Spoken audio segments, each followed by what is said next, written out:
오늘 볼 말씀은 야고보서 3장 말씀입니다. 13절에서 18절까지 말씀 저와 여러분이 같이 읽겠습니다. 야고보서 3장 13절에서 18절까지 말씀입니다. 시작. 너희 중에 지혜와 총명이 있는 자가 누구냐? 그는 선행으로 말미암아 지혜의 온유함으로 그 행함을 보일지니라. 그러나 너희 마음속에 독한 시기와 다툼이 있으면 자랑하지 말라. 진리를 거슬러 거짓말하지 말라.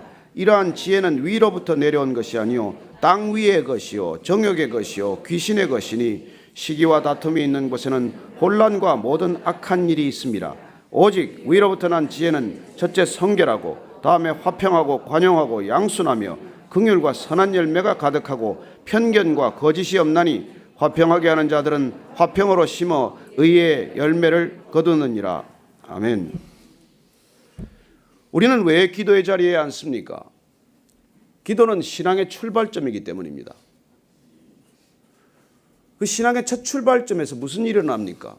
기도의 자리에서 우리는 회복이 시작이 됩니다. 그리고 놀랍게도 우리는 능력을 받는 자리임을 확인하게 됩니다. 오늘부터 사흘간은 우리가 기도의 자리에 앉으면은 어떻게 해서 우리가 비전을 품게 되는지를 말씀을 통해 살펴보고자 합니다.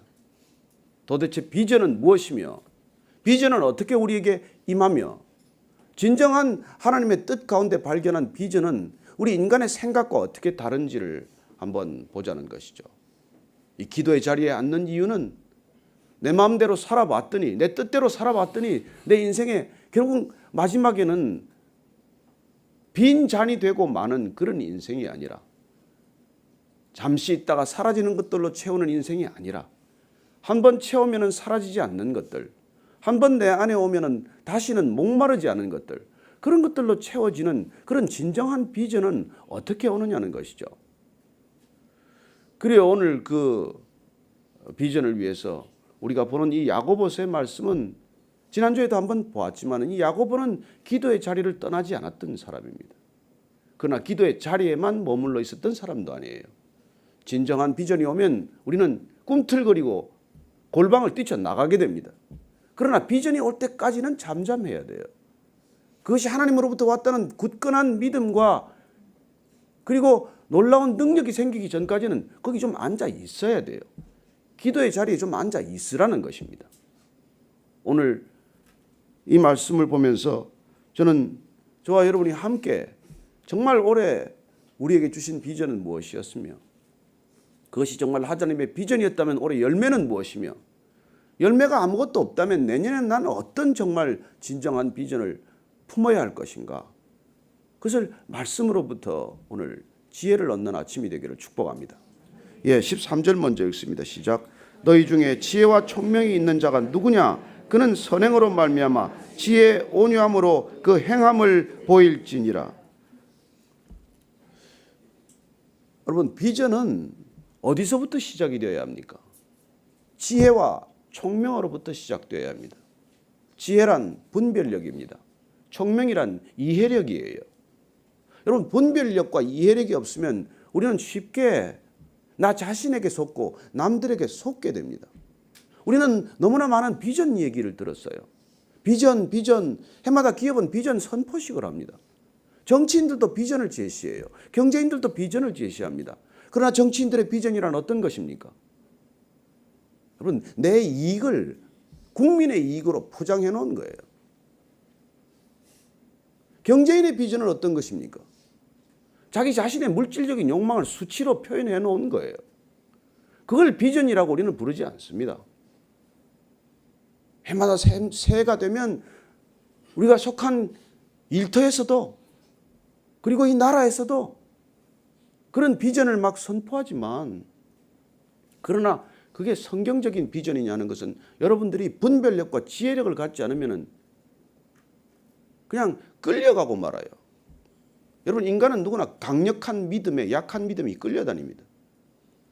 굳은 신념을 가진 사람들은 신념 없는 사람들을 마구 이리저리 끌고 다녀요. 저는 여러분들이 인간의 생각, 인간의 믿음, 인간의 확신에 끌려다니지 않게 되기를 바랍니다. 그러려면 지혜가 있어야 되고 총명이 있어야 된다는 거예요.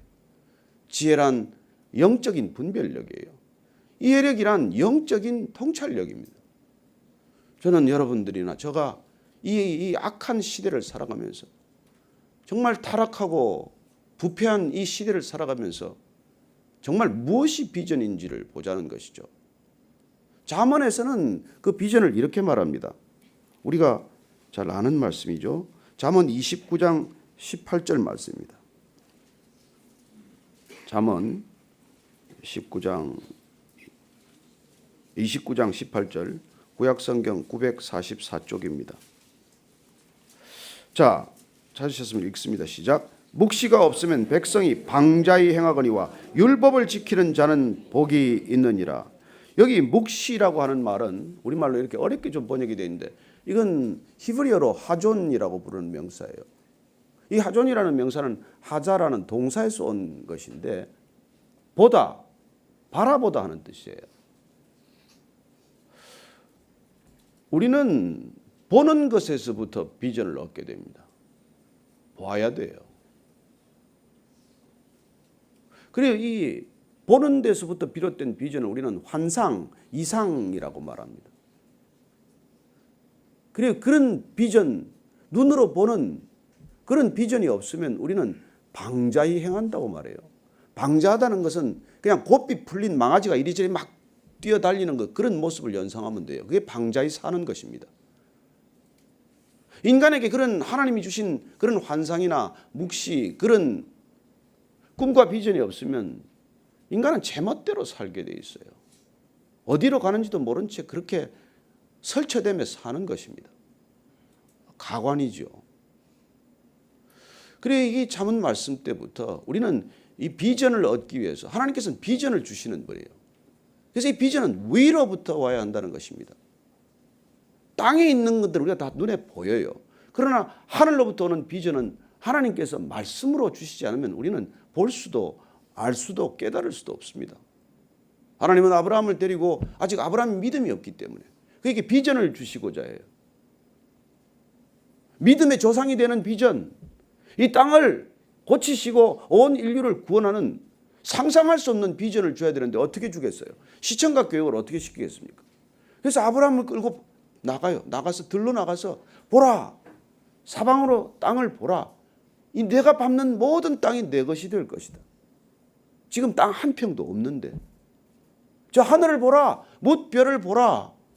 내 자손이 저렇게 뭇별처럼 바다 모래처럼 많아질 것이다. 지금 내 몸에서 난 아들이 하나 없는데 이해가 되겠어요? 그래요. 그 비전은 이해가 되지 않아요. 그러나 하나님이 말씀하셨기 때문에 여러분, 내가 기준이 되고 내 욕심이 기준이 되는 건 비전이라고 말해서는 안 됩니다. 인간은 자기의 욕심을 비전이라고 말하는 천재들이에요. 인간은 자기의 욕심을 합리화하는 달인들입니다. 우린 무엇이든지 그걸 비전으로 선포할 수 있어요. 그러나 정말 비전이란 하늘로부터 와야 하고 위로부터 와야 하고 말씀으로부터 와야 하는 것입니다. 그래야 흔들리지 않아요. 내 비전은 안 되면 그냥 아니었나 보다 그러고 말지만 하나님으로부터 온 비전은 내가 이루건 안 이루건 내 때에 그게 끝나건 안 끝나건 그게 중요하지 않아요. 내가 그 비전의 방향을 올바로 잡고 있다는 사실만으로 이미 성공한 인생이거든요. 내가 하나님이 주시는 그 올바른 방향 위에, 길 위에 서 있다는 것 자체가 비할 수 없는 인생의 의미고 가치라는 것이죠. 나를 가치 삼아서는 이룰 수 없는 일들이에요. 그리고 그게 지금 이런 비전을 어떻게 받느냐는 것입니다. 우리는 그걸 기도의 자리에서 받는다는 거예요. 기도의 자리에서. 그래서 그 기도의 자리에서 우리가 영적인 분별력과 영적인 이해력을 갖게 되면 그는 선행으로 말미암아 지혜의 온유함으로 그 행함을 보일지니라. 그게 오면 우리 안에 오면 우리의 삶은 반드시 드러나게 돼 있어요. 믿음으로 구원받지요. 그러나 야고보서의 주제는 무엇입니까? 행함으로 드러나지 않는 믿음은 믿음이 아니라는 것이죠. 그건 머릿속의 개념일 뿐이겠죠. 이 야고보서를 두고 지푸라기 서신이라고 마틴 루터는 격하했지만 그러나 우리가 좀 더 깊이 들여다보면 이 야고보서가 사도행전이나 이런 것들이 쓰여지기 전에 쓰여졌다는 것을 우리가 알게 되고, 그렇게 되면 우리가 사도 바울이 주장하는 복음의 그 논조와는 사뭇 다른 것을 이해할 수 있게 됩니다. 그래요. 우리의 믿음이, 우리의 꿈이, 비전이 우리의 행함으로 드러나지 않을 수가 있습니까? 그래서 바른 믿음이 오면, 바른 비전을 받게 되면 우리는 선한 행함으로 누군가에게 영향을 끼치는 존재가 될 수밖에 없는 것이죠. 14절 말씀 읽습니다. 시작. 그러나 너희 마음속에 독한 시기와 다툼이 있으면 자랑하지 말라. 진리를 거슬러 거짓말하지 말아라. 그러나 만약에 여러분들이 그렇게 하나님으로부터 온 진정한 비전이 없다면, 그러면 우리 마음속에는 뭐가 있겠어요? 독한 시기와 다툼이 있다고 말합니다. 독하다는 건 쓰디쓰다는 뜻이에요. 여러분, 말씀이 나를 치유하지 않은 상태에서 우리가 생각하는 것들은 쓰디쓴 독초와도 같아요. 쓴 뿌리가 있는 것입니다. 그 쓴 뿌리 때문에 우리는 시기심에서 벗어나지 못해요. 그 쓴 뿌리 때문에 우리는 다툼에서 벗어나지 못합니다. 이 다툼이라고 하는 것은 굳이 갈등도 갈등이겠지만, 이 다툼은 그야말로 이기심에 해당하는 거예요. 이기주의에 관한 것을 말하는 것입니다. 원래 뜻이. 그리고 우리 안에 시기심과 이기심이 가득하다는 거예요. 여러분, 시기심과 이기심에서 비롯된 건 비전이 아닙니다. 저 교회가 어제 우리 리베라 호텔에서 그 베르사유 홀, 몽블랑 홀 가득 차서 그렇게 편안하게 예배드리고 보니까 어제 안신기 목사님하고 오면서, 야, 좋긴 좋다. 큰 건물이 있으면 좋겠다. 그러나 그런 걸 갖자고 시작하는 것이 내 욕망인지 하나님의 뜻인지는 말씀을 통해, 성경을 통해 확인되어야 한다는 것입니다. 예수님이 3만 명, 5만 명 따라다닌다고 건물을 지었습니까? 예수님은 사람 다 흩으셨어요. 일부러 독한 설교하셔가지고 다 흩으셨습니다. 내 피를 마시고 내 살을 먹어라. 우리들은 식인종이 되라고 하는가? 저 말은 알아듣기가 어렵다. 다 떠났습니다. 제자들을 둘러보고 말씀하십니다. 너희도 떠나느냐? 영생의 말씀이 있는데 어디로 가겠습니까? 그래, 그 말씀 때문에 붙들려 있는 거예요. 그러나 그 말씀 따라 또 떠나야 하는 것입니다. 너희는 가라. 가서 모든 족속으로 제자를 삼으라. 그렇게 말씀이 임했으면 가야 되는 것입니다. 여기가 조사원이 여기 큰 건물 짓고 본당 짓고 수양관 짓고 교육관 짓고 기도관 짓고 그렇게 만들자는 게 아니란 말이에요. 그래서 그 모든 인간의 생각은 말씀 속에 검증되어야 한다는 것입니다. 그래야 그게 하나님의 비전인지 내 비전인지 알 거 아닙니까? 하나님의 비전은 건물에 있지 않아요. 그분의 비전은 오직 사람입니다. 사람이 구원받는 거예요. 물론 구원받기 위해서 큰 건물이 필요하다고 말하는 사람들이죠. 그러나 어쨌건 우리가 독한 시기와 그런 이기심이 있으면은 자랑하지 말라. 발설도 하지 말아야 돼요. 그런 걸 비전이라고 얘기해서는 안 돼요. 진리를 거슬러 거짓말하지 말아라. 그렇다면 우리가 원하는 이 비전은 어디서 어떻게 와야 합니까? 15절 16절입니다. 시작. 이러한 죄는 위로부터 내려온 것이 아니요 땅 위의 것이요 정욕의 것이요 귀신의 것이니 시기와 다툼이 있는 곳에는 혼란과 모든 악한 일이 있습니다. 위로부터 오지 않으면, 하나님으로부터 오지 않은 지혜는 기껏 땅의 것이라면 정욕의 것이요, 놀랍게도 야고보 사도는 귀신의 것이라고 단언합니다. 아마 야고보가 오늘날 시대에 이 SNS에 이렇게 올렸으면 댓글이 벌떼처럼 붙었을 것입니다. 너 이 무슨 녀석아, 입에 담지 못할 욕설과 입에 생전 들어보지 못한 그런 댓글들이 달려요. 그게 귀신의 장난이라는 것입니다. 그렇게 벌떼처럼 달려들어서 벌떼처럼 비난하는 그게 귀신들의 특징이에요. 이 과학시대, 문명시대 귀신이 어딨냐 하는 사람들은 귀신의 밥입니다. 성경만이 귀신의 장난을 처음부터 끝까지 다 보여주고 있어요. 찬찬히 읽어보십시오.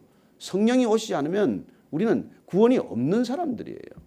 여러분, 영적 존재를 우리는 당할 능력이 없는 사람들입니다. 우리는 지는 줄도 모르고 지어요. 속는 줄도 모르고 속습니다. 배신당하는 줄도 모르고 배신당해요. 저는 그런 귀신의 장난에서 나오는 그런 생각들을 가지고 비전이라고 하는 세상에 우리가 살고 있다는 것을 잘 알고 이 세상을 살아야 한다는 것입니다. 얼마나 부풀리기를 좋아합니까? 여러분 중국 보십시오. 중후장대의 상징이에요. 크고 무겁고 길고 그런 것들 지금 중국이 난리 아닙니까? 저는 여러분들이 정말 분별력과 그리고 이해력을 가지고 이 시대를 통찰하고 꿰뚫어 보게 되기를 바랍니다. 그건 위로부터 와야 위로부터 오는 기준이 생겨야 이 땅의 것들이 분별되는 것이죠. 그리고 위로부터 오는 지혜가 내 안에 있어야 이게 내 정욕에서 비롯된 거냐 내 욕심이냐 내 탐욕이냐 이게 분별이 된단 말이에요. 그 기준이 없으면 우리는 금방 욕심과 탐욕을 정당화시키고 합리화시키는 존재이기 때문에 그래요. 그래서 오직 17절 18절입니다. 시작.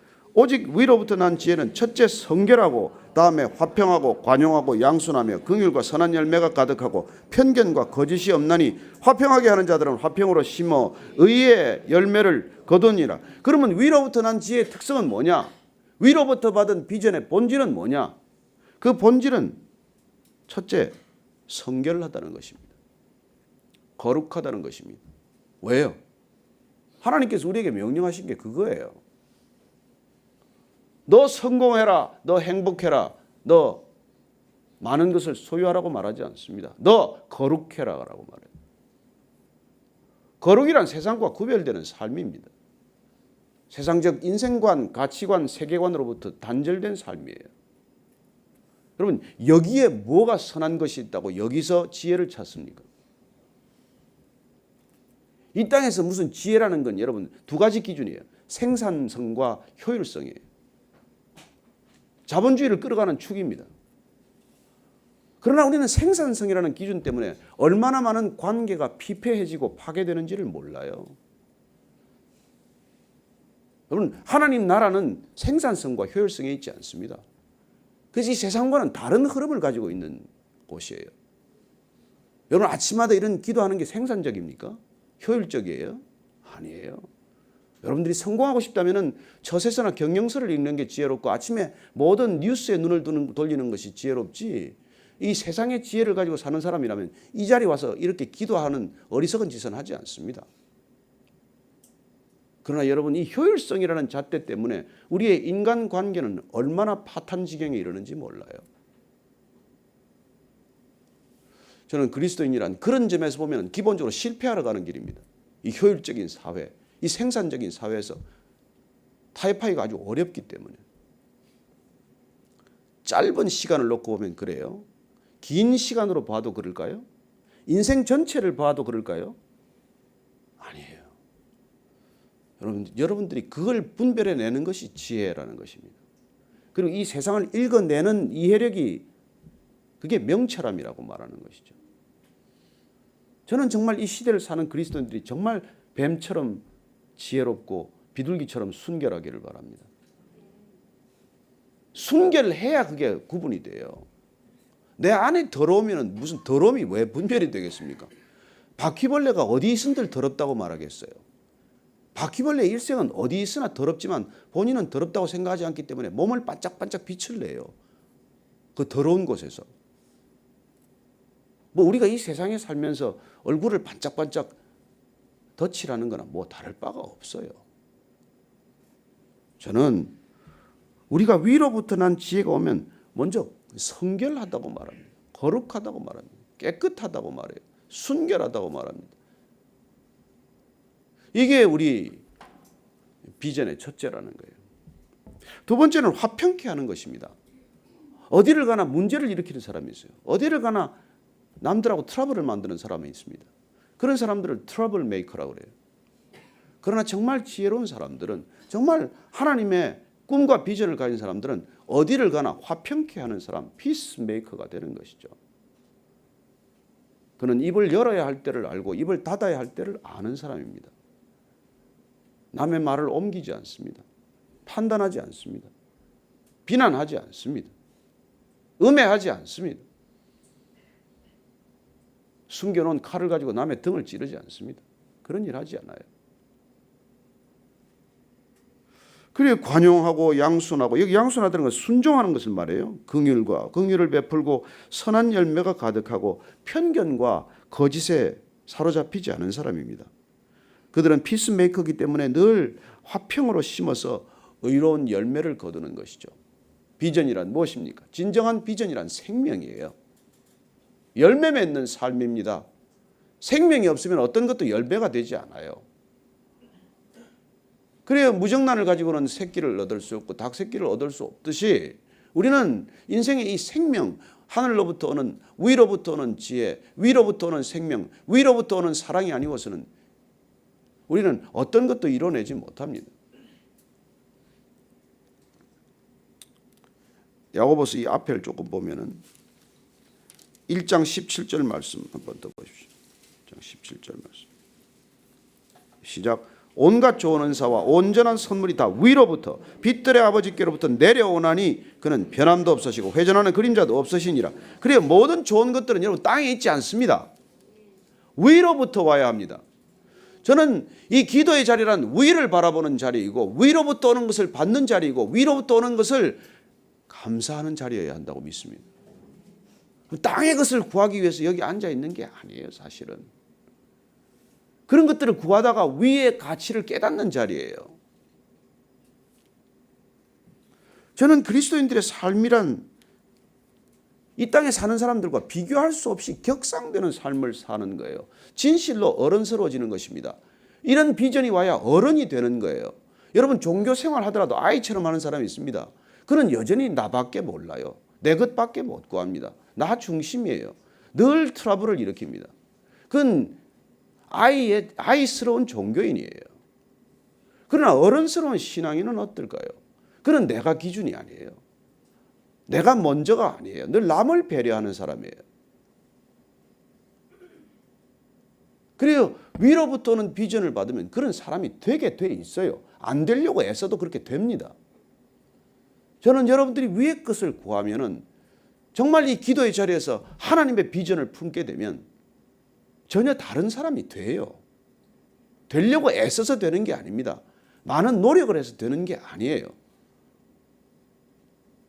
그래서 주님께서는 이렇게 명령하는 거예요. 누가복음 24장 49절을 보십시오. 누가복음 24장 49절. 신약성경 141쪽. 제가 좀 빨리 찾도록 도와드리겠습니다.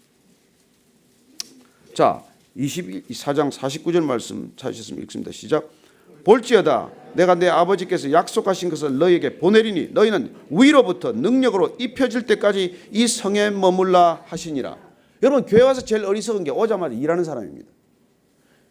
교회 와서 무슨 자꾸 처음부터 사역 시킨다고 덜렁덜렁 그 사역 그냥 흥분해서 하는 사람들이 아니요.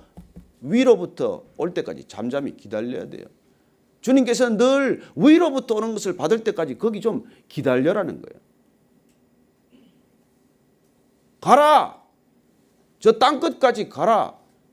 그렇지만 성령이 너희에게 임하면 너희가 권능을 받고 그리고 비로소 사마리아와 온 유대와 땅끝까지 이르러 증인이 될 거다. 이렇게 말씀하시지 않습니까? 이 위로부터 오는 것을 받지 않고 자꾸 무슨 일을 하다가 얼마나 많은 교회가 얼마나 많은 사고를 일으키는지 몰라요. 하나님으로부터 온 건 맞습니까? 하나님이 주신 건 맞습니까? 그걸 확인하지 않고 움직이지 마십시오. 가만히 있다고 하나님께서 나무라지 않습니다. 자, 그런 비전이 오면 어떻게 될까요? 오늘 예수님께서 어떻게 이 인생을 사셨는지, 이 땅의 삶을 어떻게 사셨는지 빌립보서 2장 5절부터 8절까지 읽습니다. 신약 성경 319쪽입니다. 자, 빌립보서 2장 5절부터 8절까지 이 말씀도 여러분들 익히 들어 아는 말씀이죠. 자, 시작. 너희 안에 이 마음을 품으라. 곧 그리스도 예수의 마음이니 그는 근본 하나님의 본체시나 하나님과 동등됨을 취할 것으로 여기지 아니하시고 오히려 자기를 비워 족의 형체를 가지고 사람들과 같이 되셨고 사람의 모양으로 나타나서 자기를 낮추시고 죽기까지 복종하셨으니 곧 십자가에서 죽으십니다. 무슨 비전입니까? 십자가의 비전이에요.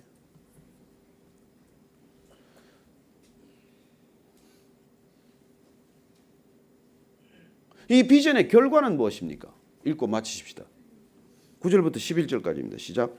이름으로 하나님이 그를 지극히 높여 모든 이름 위에 뛰어난 이름을 주사 하늘에 있는 자들과 땅에 있는 자들과 땅 아래에 있는 자들로 모든 무릎을 예수의 이름에 꿇게 하시고 모든 입으로 예수 그리스도를 주라 시인하여 하나님 아버지께 영광을 돌리게 하셨느니라. 아멘. 아멘.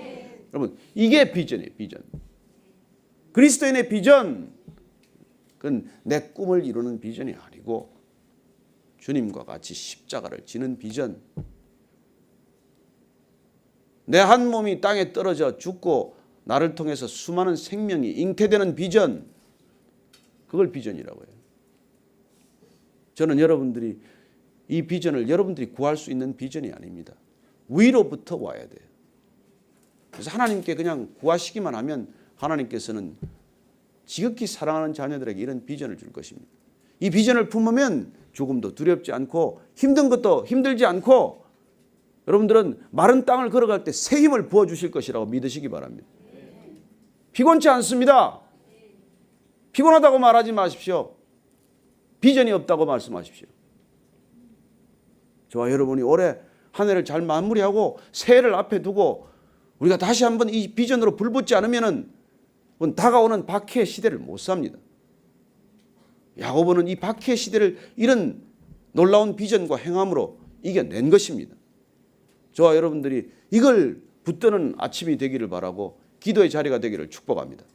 같이 기도하실 때 오늘 주님, 내가 가졌던 그 하찮은 것들 다 내려놓게 하시고 위로부터 오는 것, 가장 좋은 것, 성령을 주시겠다고 약속하셨사오니 성령 안에서 받는 진정한 비전 발견하게 하여 주옵소서. 한번 한 목소리로 같이 기도하겠습니다. 하나님 아버지, 참으로 감사합니다. 주님께서 이 비전을 주님께서 우리에게 허락하실 줄로 믿습니다. 하나님, 누구든지 나를 따라오려거든 내 십자가를 지고 나 따르라고 말씀하셨사오니 주님, 저에게도 하찮은 제게도 죄 많은 제게도 십자가를 질 수 있는 꿈을 허락하여 주옵소서. 그런 비전, 제 비전 되게 하여 주옵소서. 그리하여 그 비전의 자리의 끝이 비록 순교의 자리라고 할지라도 하나님, 비교할 수 없는 이 땅의 고난과는 비교할 수 없는 영광의 자리임을 믿음의 눈으로 바라보게 하시고 비전으로 내 마음속에 자리 잡게 하여 주옵소서. 하나님 아버지, 뭇별을 바라보라고 하셨던 아브라함에게 뭇별과 같은 자손을 주셨고 주님께서는 그 모든 것들을 복의 통로되게 하셨사오니 우리를 주께서 복의 통로 삼으시고 부르시고 인치시고 자녀 삼으셨사오니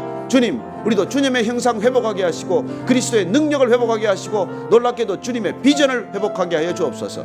내 꿈을 꿈이라고 말하지 않게 하소서. 내 욕망을, 내 탐욕을 비전이라고 말하지 않게 하소서.